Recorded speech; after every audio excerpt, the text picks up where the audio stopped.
What I've now settled on, which isn't really, it isn't intermittent fasting, but I got to this place from intermittent fasting, was I now have 3 meals and I don't really snack in between those meals. I have a nice, big, healthy, protein-rich, carb-low breakfast.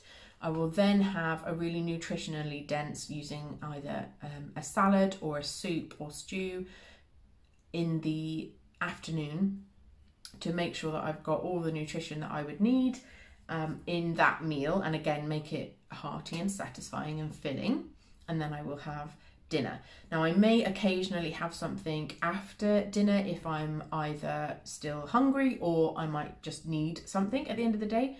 That's my next mission, is to kind of work on that needing dessert type thing. Like my meal is nutritionally enough for me. As long as I'm hitting my calories and hitting my nutrition, I don't physically need something more. It's an emotional response. And so I'm now kind of focusing on working that and making sure that I'm getting emotionally satisfied at the end of the day before I go to bed, so that I am not restless, because I find that's what happens, is it interrupts my sleep because my body's like, yeah, I'm hungry. And anyway, that'll be a whole other video that I'll talk about, that kind of emotional eating and satisfying yourself emotionally and how that all works.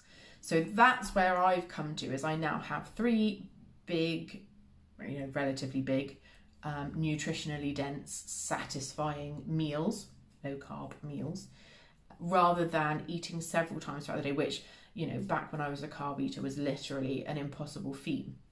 It also means there is a fairly big window between my dinner and my breakfast. It isn't 8:16 at all. I think there's somewhere between 13 and 14 hours, I think, fasting overnight. So only 8 of those I am sleeping, which means there's, a little bit of fasting before I go to bed. And I do tend to get up and do things like yoga and meditate and that kind of thing before I then have breakfast. So there's, windows where I don't wake up and eat, and I don't eat and go to sleep, and I'm eating every hour in between. But that's how I've kind of settled down now, that I don't need to eat every few hours to keep my blood glucose levels up.